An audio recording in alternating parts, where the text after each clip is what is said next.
Okay, here's the Bimini going in. So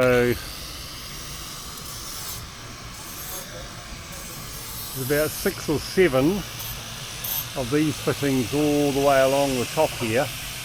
Holds the back bar in place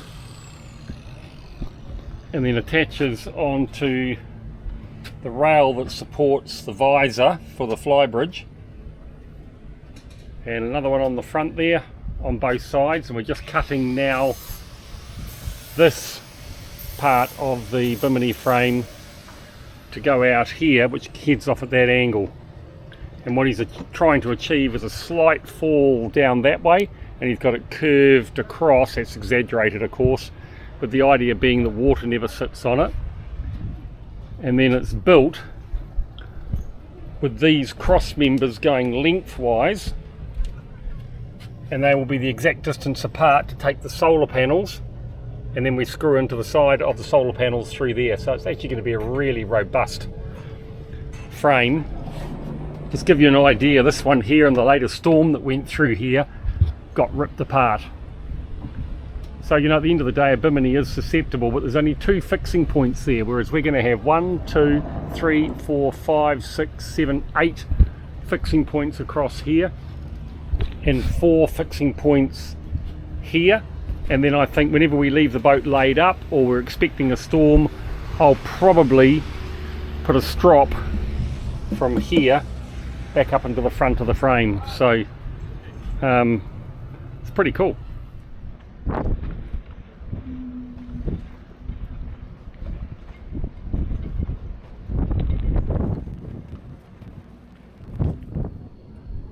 Okay, so here's the basic structure up for the front Bimini, and each of the connections is pot riveted with a pretty hefty pot rivet, stainless steel of course. Not sure yet about just how rigid it is, but I think when we put the solar panels on, it's going to make quite a difference. So there we are, all connected up. Very hot work conditions. I mean, the gentleman's a bit older, he's really feeling the heat, so I've been bringing water up left, right and centre, and we just put the little canopy up here just to try and create a little bit of shade for the back when we start fitting that. But we're about to put the solar panels up on the roof, so there they are. The 2 of us are going to lift those and put them up. Here we go. 1 solar panel up. It is hard work fitting in this weather. It's both solar panels now up on the frame. It's pretty secure, and we're going to be wiring them in parallel using the 100x50 Victron solar panel controller. So we've got 6mm tinned marine cable going from the in parallel panels down to the controller, and then we're going for 16mm across to the battery and negative bus. Well, that's the last 3 screws going in now for the framing. Out the back here we've got the back frame on. I was a little bit concerned about the angle being different to the angle of the arch. Mrs. R said get over it. Don't worry about it, she said. So that's a good metre out the back there, which means we'll get shade onto these seats, because if you look at it now, they're in the sun. But with that Bimini up, there would be shade there, which is just magic. And then if you try this out, that is solid both ways. I can't move it at all. So the solar panels are on top. Now we've got to get all the connectors sorted, run them into the arch, undo this, come down here, down into the cabin and all the way to the back to get that connected up. I mean, in theory, that's probably a day, because it would be great to start using the solar. But anyway, look, hey, we would be baking in the sun right now, and with these solar panels on the top, ouch, they're hot, surprise, surprise. It is beautifully and shady under here. The console up the top's all covered over now. The seats are going to get better protection. You'll be able to sit up here during the day with the table. I mean, look, magic. Yep, maybe not 100% what I wanted, but you know, if I want better, I'm just going to take a lot more time working it out, and we just don't have that time. So it's a good compromise. Now, I have to tell you about this, because this is a Chardonnay made by this man. So I've been helping him for the last 2 days. He's really appreciated it because he had no one else to help him, and frankly I don't know how he would have done it on his own. And he bought me a bottle of his homemade Chardonnay. It's 5 years old, and I have to say it's great. I love Chardonnay. It is a good Chardonnay made with a local Montenegrin grape. There you go. Anyway, as always, nothing happens smack on time. We've got another 10 days to wait now until the Bimini's finished, and then Tunisia, here we come.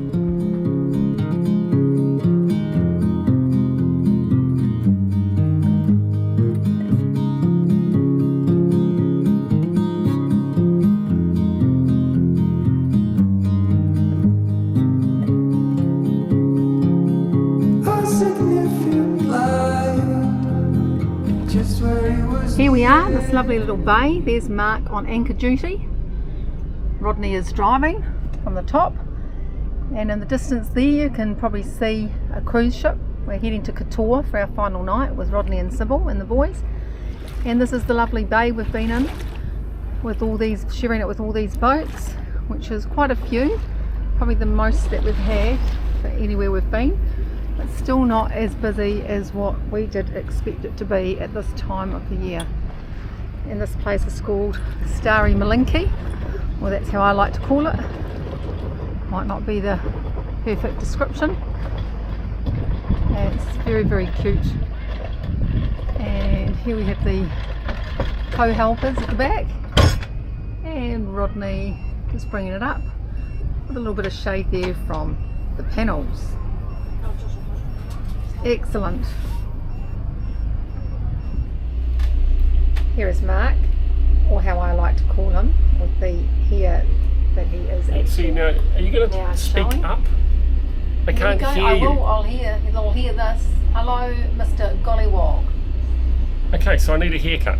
See how his hair's standing up? No, I just went in for a swim. Or maybe the Mad Professor. Or what other names could you give him? No, don't start trying to involve them. They don't need to be brought into these petty little games. Them could be anybody. They might get really nasty names for me. I don't want that. Do I? Hello? I don't know, you're telling the story. Oh, I don't. You invite them to give me a blooming name for how I look. Anything could come back. No. I am Marky, thank you very much. Gollywog at the moment. Right here. I've been in the water. It's full of salt, so it's up. I'd be more concerned about my injury from today, Yes. where you grabbed me. No one will believe that, Mark. Camera's on the top. I know, because I'm looking like at lots. Straight. Well, I know you like it straight. Here. That is what he got from falling off the back deck. Can you believe it? Yeah. It's lucky he didn't injure anything else. Hurt your back. Got the boat washed. Gave yourself a fright, eh? Got the boat washed. Yep. And didn't have any coverage of that, did you? I'm over this. You're over what? Well, this system. So it's on black water tank. I get it. If it goes to 3/4 and you're in auto, it will empty. But we're going on to a marina. So we're nervous that it might be between 1/2 and 3/4. So the only way to do that, because it only comes on when it's at 3/4. So the only way to do it is to hold that over. You see the green light's on there. So now If you know it was in auto and it was pumping, the green light would be on. So what he means by that is when the green light comes on, the bit of information he's forgot to tell you is that then engages the pump. No, it tells you the pump is working. I think It it's doesn't the same. engage the pump. No, I don't think it is. It doesn't engage It's telling the you pump. the pump is engaged. Yes, but in Does that sound manual, of better? course, it does. I've turned the pump on with the key. Yeah, you're right in that respect. Okay, I'll let you off.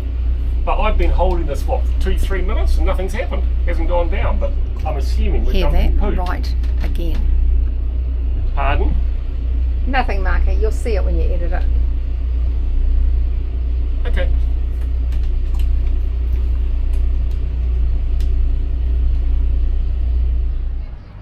Okay, so here we are in Katoa again, but renowned for its thunderstorms. And just a big bolt of lightning hit that hill up there and it started a fire. Pretty amazing. And there is the thunderstorm overhead now. It's pretty close. I think we're going to get some reasonably heavy rain. We'll put extra lines on at the back. And we'll put some strops on the Bimini at the top, just to be sure, at the front. So good test for the solar panels. Bit of excitement, weather coming up the Gulf. We're tied on, we've got 5 lines holding us on. But up there, pretty amazing. I don't know if you can see it, I'll try and zoom in the editing, but yeah, there's a fire on top of the hill that got started with a bolt of lightning. Amazing.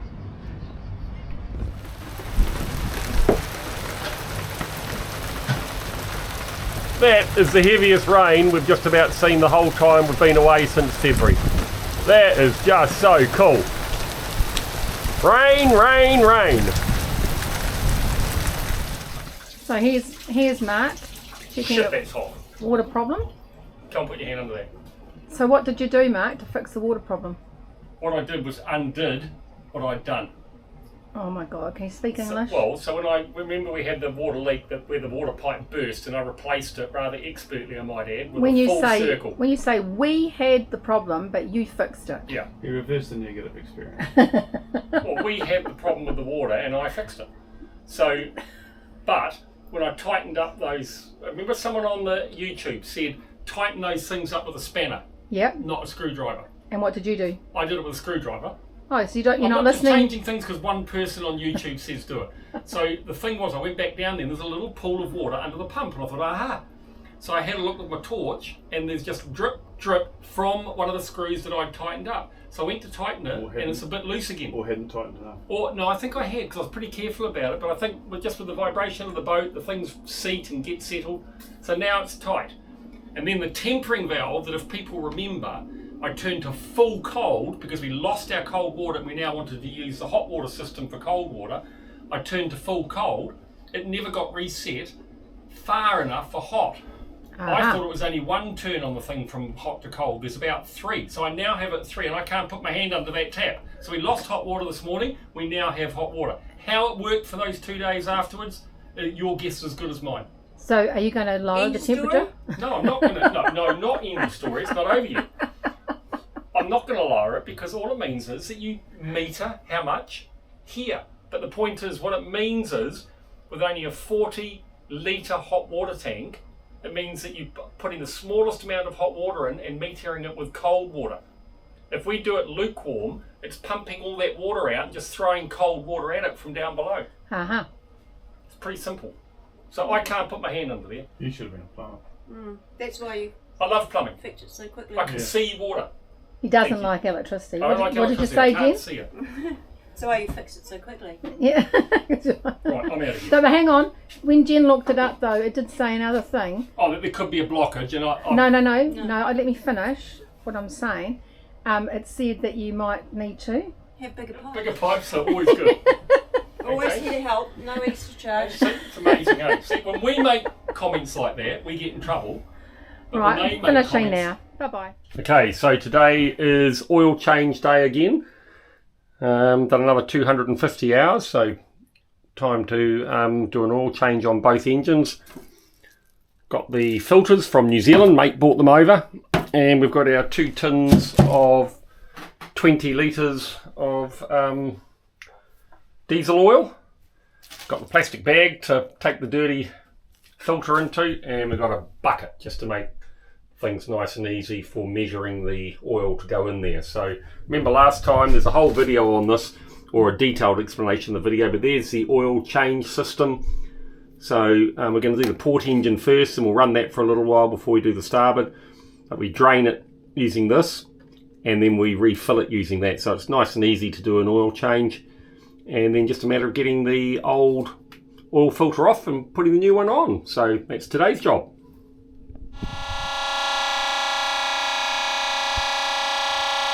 Okay, so remember last time, oil change system, we've got the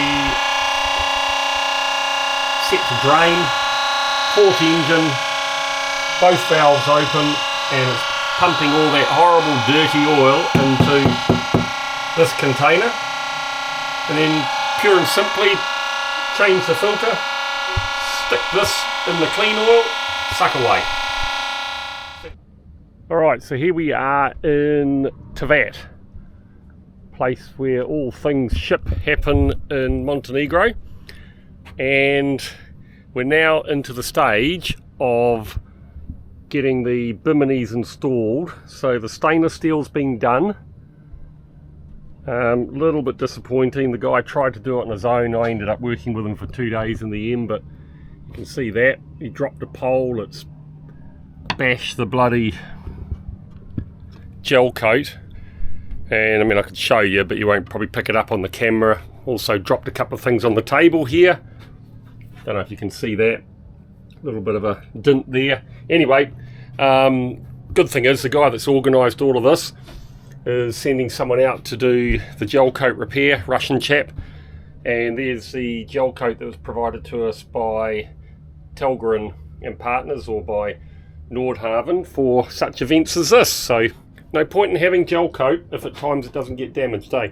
Anyway, so here we are. We have all the stainless steel work done. The solar panels are up, and we're going to be connecting those in parallel. So there's a negative, and here's a negative, and we've got connectors, I'll show you those, that go from 2 cables, this cable and that cable, into one. And then we run the black wire across here. We've got to put a couple of grommets in the top here to get the cable through in a waterproof manner into the arch. So we'll be taking this panel off. Then we run the cable along here, down here, so this panel comes off, and then I'll show you what's in there. But basically then we drop into the wall of the boat, and then we have to run the black cable, the red cable, all the way back to the lazarette, which is where we're going to put the controller, get that all connected up, and then we go from there to the Victron inverter and to the earth. Yeah, so it's going to be a bit of a mission. Now the challenge is on Friday, it's now Wednesday, the 7th of August. On Friday, 2 days time, they're going to fit the canvas Bimini. And the canvas Bimini is pretty much permanent. So if we ever want to take it off, we've basically got to undo little screws, lift the canvas off in each place, and the whole thing comes out, which is going to be a major. And access up there, because we're doing the rear Bimini look, got a little Bimini off the back here, because we're doing that, access up onto the arch is going to be very difficult. So we really need to get the cable fed through so that we've got our positive and our negative coming out and connected into these waterproof connectors. We want all that done before the Bimini goes up on Friday, and then at that point we can take our time getting it down into the back, and we get the electrician on board to do all those connections, put in fuses, circuit breakers, things like that. But running the cable and that, we might as well do it. So basically what we're going to do is start by taking these access panels off, and once we've got these access panels off, we can get the cable feeding and make sure we leave enough cable out at this end to do the connections and enough cable at the other end to do the connections. So 4 stainless steel screws on each of those. Once I've got those off the panels, I can show you what it's like in there, and that opens up that access to us, and we'll get on our way. Meanwhile, another beautiful day in Montenegro. So here we are, we're just feeding the Wally and I, who's Wally? Wally and I are just, there we go, we've got red over there, look. So there you go. So they've put these tubes in that go right round the mast and come out over here. So here's our red cable through, but the black hasn't come through yet, so we will get that through. Okay, so arguably we've got the black and the red going in there, and it comes out here. In theory, that is kind of the hardest bit done. because after that we're into pretty big cavities, and then we just have to find a way to get the other end of this up through here, protected, waterproof, down here and connected into these solar connectors. Alright, and there we've got the cable coming out above the companionway between the pilot house and the saloon. So there's a little pipe up in there that it comes down out of. While he's pushing from the top, I'm pulling from the bottom. Then we're going to get all the cable through bar 2 meters. We'll leave 2 meters up in the arch, and then we can close it all up for the guy to come and do his gel coat work. Panels out. So if we stand towards the bow of the boat here, you can see that's where we're trying to get to, down the back corner. So in the back of the pantry the panel comes off, and there's cords going down there. So I'm pretty confident we can run our cables from up in here, in the back there, all the way down to the bottom, and then once we get in there we've got air conditioning piping, and that air conditioning piping goes along under the seat here to the back and in behind the panel. So I think we've found a way. So now we're just going to clean all this couch off and see if that can give us access to get the cable through to the lazarette. Okay, so that was successful. We've got the positive negative lines coming down there, and then we go right in through that corner there, which was not easy, and then we come across here. Oh, we've got a kink there, but it's pretty hard to stop the wiring from moving around itself. And then we go in the back here and right along to the end, and then we have at this stage pulled the cable out here. So we're up to this point in the back starboard side of the saloon, and now we just got to work out how to get that wiring into the lazarette. So we'll get all this stuff out, and once we've done that, we are, well actually that's the tough bit done. So we're on track. Okay, so we managed to get the cable down through the bottom of the air conditioning unit under the seat in the back of the saloon, and I am on the starboard rear part of the engine room, and we've managed to pull all the cable through here. And now that behind me over here is the wall to the lazarette, and over that way is the negative bus. So we've decided, I think, we'll have some more thinking about it, that we'll put the Victron solar controller in the engine room, and then we just run the cable along the back, the negative along to the negative bus, and then the positive we just have to get through the wall behind me somehow, and I think there's an opening down here if I can get in a bit further, through to the lazarette, and I think we're done. I think it's called a bulkhead, but that's just semantics, I suppose. You think it's a bulkhead? Not a back wall. I think you're actually right. It's a bulkhead. Okay, so day 2 of the solar install. Good news is, looks like we've found an electrician, and here is our through hull, if you want to call it that. Electrical connection. It's got a nice rubber gasket underneath it, so it's nice and tight into the fiberglass. We've drilled through, and we've got the 2 wires, positive, negative, here feeding through to be connected to the solar. And then while we're up here, we decided we'll fit the anemometer. So that's going to go on the top plate there. It doesn't quite fit, so we're going to have to get a little plate made for it once I'm back home, and then I'll just be able to take it off and refit it. But we can definitely get 2 of the bolts in, which should be fine. So hopefully today we'll have solar connected because the electrician's coming, and also the anemometer attached.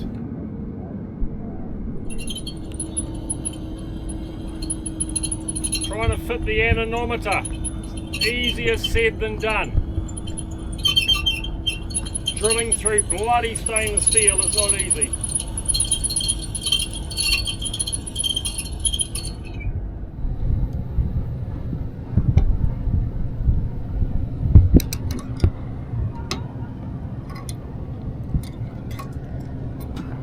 think I've got this quite straight, eh?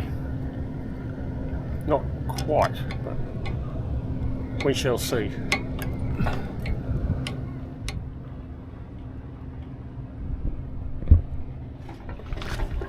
Alright, so here we are in Tavat, hopefully the last day. The girls are off in a cafe, and Wally and I are doing engine oil change.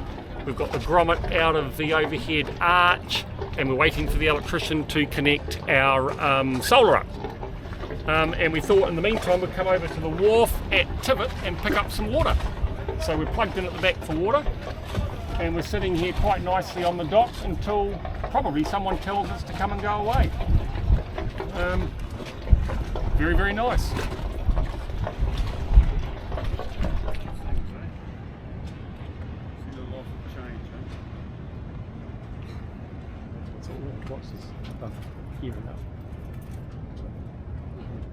Beautiful. You want a hand? No, it's okay. You're okay? You let me know. Yeah, it's a difficult one. I was already finished. Oh, cool. That's the hard one, huh? Yeah, that's the hard one. This finger is not, because inside, opposite side. If it's Yeah, the yeah. outside, very easy. Yeah, yeah, But hit it inside. Yeah. How I can do this? This one is easier because outside. yeah. I will bring it. Okay. I can do it with the drill. Fiddly, fiddly.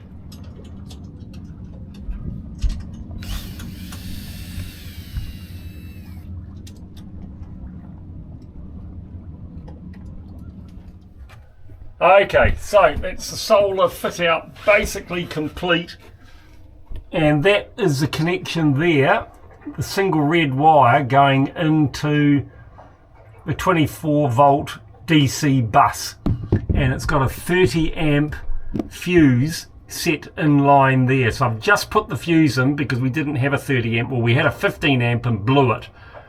So now we've got the 30 amp connected. And in theory, all I have to do is go down into the engine room. So I'll turn this light out in the lazarette, and I'll show you where we're connected into the negative bus as well. We're connected into the negative bus down there. And we will throw the switch and see what happens. Okay, and there we've got the battery is currently discharging 14 amps an hour. So when I go and throw that switch, I'm hoping to hear from Wally a real whoop whoop because it's gone to positive. Okay, so here we are in the engine room, and going down the back I'll just show you where the there's a negative connection in the back there at the top, coming from the left with the little yellow tab. 6mm wiring, and I've checked with Nuri at Telgren and he tells me everything that's happened so far is good. And here's the Victron unit over here, and when I hit this switch here to on, we are expecting to hear a whoop whoop from Wally upstairs and to see this go to blue, which will show that it's charging. Are you ready, Wally?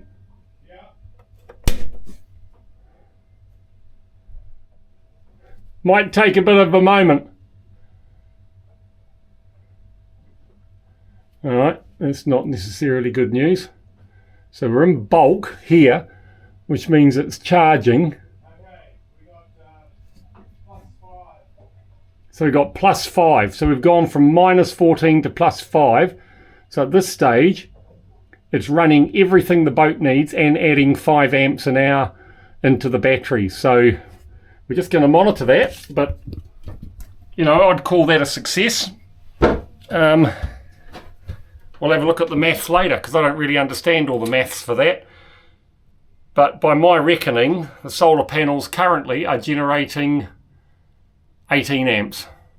Let's see what happens, eh?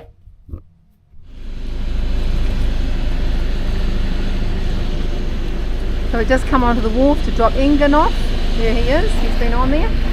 And then we've just come out of this area now, and we are heading off to Bigava. So goodbye, Tavat. Forever. Forever. What do you think, Marky? Oh, it's so neat, sweetie. We've got The Bimini. and I haven't even seen it properly no, yet. it's all done. Maybe not 100%, but I'm happy. And really exciting, we're on our way. How cool is that, eh? Isn't You're it? excited? And we're off to Bigava, Yeah. the 5th time there, and then we'll have to say goodbye. So we're into goodbyes now, after Yeah. having called this home for the last 8 weeks or so, eh? Yeah. Yeah, so I know, it's been a long time here, and I'm very fond of Montenegro. But it's time to move on, and we're off to Italy, Malta, Lampedusa, and Tunisia over the next 2 weeks. How exciting is that? some of our fond memories from over there. But time to say goodbye, as the song goes. Not sure if you can see, but that's the gap we were in over there when we dropped them off. It was all pretty amazing. Mark's very good at manoeuvrability of this vessel. Here's the tender that's looking pretty clean. We've had somebody on board that's been helping us with that. Clean the engine. See, I've said that correct, which is just cool. And it's done that. Bunger's out, so hopefully that water will go. And the great reveal, first time I've seen it. Look at that. We have a Bimini. So it's a little bit sad, I think, in a way, leaving this place. It's become home. Of course, we had to be here because of our Schengen time. So we've been in this area. We've met some amazing people. The Montenegrins are lovely, lovely people. Our daughter said we'd probably like this place because it reminded us of home, and with the hills and that as well, because we live in Wellington, so you have like those hills and mountains all around you. So it's very similar, like over there. You could just think that that was home. And she was right. So I suppose from that perspective it's been easy to be here. A lot of the people who are trying to sort their Schengen time out will come in winter here, and they'll winter over there in the marina, and apparently there's quite a community. So we have chosen not to winter here because we need to be making way to New Zealand, otherwise we still won't be there in 10 years time. Okay, so we're finally starting to head back towards New Zealand very soon, because we're going to over here, which is in a straight line about 4 miles. But to get there we have to go out of the Bay of Kotor, and this will be probably as far north as we may ever go in the Mediterranean, and then we come all the way down this coast into Bigava. And Bigava, if you remember, is where that boat ran up on the beach. So we've got 15 miles to run. We're going to give the engines a bit of a ream out in a minute for 5 minutes. That'll speed us up a bit, and we're going to probably go at 1,000 or 1,100 RPM just to click along a bit. And we should get in at 7:13 tonight. In fact, I think it's 8:13 actually. So we're going to have to speed up a bit. Anyway, that's where we're going. It'll be goodbye Montenegro. And in the next few days, we're going to start heading across towards Brindisi down here. Continue on to Sicily. And to Malta. And then to a little island in here called Lampedusa. It's all about 600 nautical miles away. Anyway, it's a story for another day. So I'm just sitting here in what's probably going to be the very last night that I'll ever spend in Montenegro, and I know Fiona's probably expressed some of her thoughts. I certainly haven't seen them yet, but I'd like to share some of mine as well. Spent nearly 2 months here. Behind us there's the Bimini, so I'd love your comments on that, but at this stage we're just so happy with it. So a real shout out to Rafe and his team for getting that done. But it's actually been a really special time, like really special. The people, the Montenegrin people, I mean previously Yugoslavia, Balkan people, they're beautiful. They're just so kind, they're so friendly. We have not met one Montenegrin that has not been any of those things. I mean, they're just special people, and particularly in the service industry, they care so much about giving good service, about looking after their customer, and about being kind. It's just a special country. And they're a small country. I mean, only 700,000 people. I think the 10th smallest country in the world. They're struggling financially. They probably don't have the best governance. Yeah, well, they haven't got the best governance out there. The only negative thing, I guess you could say about Montenegro is not convinced their work ethic is strong, but, you know, do you criticise people for that? You know, the family is critical to them. They all of them take Sunday off. Their church is very important to them, and you kind of have to, you know, they have the traditional religious values, and they're not ashamed to be open about it. And, you know, it just probably doesn't matter what religion you are, but if you have basic religious values of being kind, being honest, caring about people, knowing the difference between right and wrong, then you're in a good place. And, you know, is that why the world's going so wrong at the moment? I don't know. You know, it's a big subject, but there just seems to be a kindness about this country. So anyway, it's our last night here. In the morning we're going over there to check out, and then ahead of us we've basically got about 6 days of 100+ miles, and we've got 2 weeks to do it in, so it's going to be busy. Hopefully we're going to get nice stops in maybe Brindisi over on the Italian coast for one night, then down to Sicily. We'll maybe get one night, maybe 2 nights there, and then on to Malta. Definitely want to get 2 nights in Malta. Lampedusa, beautiful little island halfway between Malta and Tunisia, and then Tunisia. Don't care if we don't have too much time in Tunisia, but obviously we're going to get the boat ready for us to leave, so we kind of have to be there 24 hours before we leave. But those other places we'd like to spend a little bit of time, and when we come back in October from Blossom Valley back home, we'll spend some more time in Malta, Lampedusa, Sicily, and then head up the western coastline of Italy, and really looking forward to that. Drop our friends off in Rome and we'll continue our journey from there. But yeah, it's been a special part of our life. We've shared it with friends from back home and our family. Yeah, Montenegro is pretty cool. It's absolutely helped us out with Schengen time, so now we've got no issues with time in EU countries. But yeah, we've met some wonderful people, and it's been sad saying goodbye to them. We're having our final dinner tonight with Siri, Elena, Vanya, and of course Dingo the dog. They sailed down in the yacht. You get some footage of that for 5 hours from Bigova, where we had just a beautiful meal last night, to come and say goodbye to us, which is really special. So yeah, tomorrow, goodbye Montenegro, next adventure, cross the international boundary and we're into the EU, and I guess we'll check out of Lampedusa for Tunisia and then home.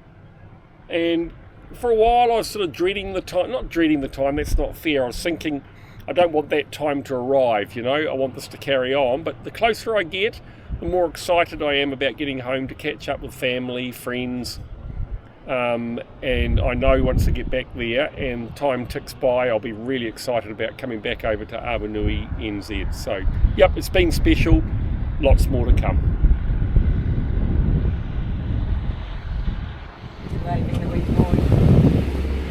So just saying goodbye to our friends there. Suri Sant, Elena, and Vanya is waving at the front of the boat. And they came over especially to be with us, to farewell us from Montenegro, which has just been lovely. And there is Elena taking pictures of our boat, which will be neat. She'll send those through to us. So this is it. Heading now over to customs, which is over that way. And then heading over that way to Italy.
Okay, so got all the documentation here in our trusty agent's bag, and we are going to go and check out at bar the harbour master first, spoken to him on the radio, then the port police and customs. Can't photograph any of that, of course, getting strife for it, so we'll get all that done, then we'll be underway. Okay, we've done our checkout formalities. There's Wally out on the front deck, and we are just leaving the harbour at bar. We've got the track plotted in. It's 102 miles across to Brindisi, and at this stage we're going to get there tomorrow at about 11 o'clock in the morning. We're going to do an average speed of 5.5 knots, and we've checked the weather, maximum of 10 or 11 knots wind, and the sea state's about 0.3, 0.4, 0.5, so all looking good there. Goodbye Montenegro. Goodbye Montenegro. City of Bar, we came in here 2 months ago, now we're leaving.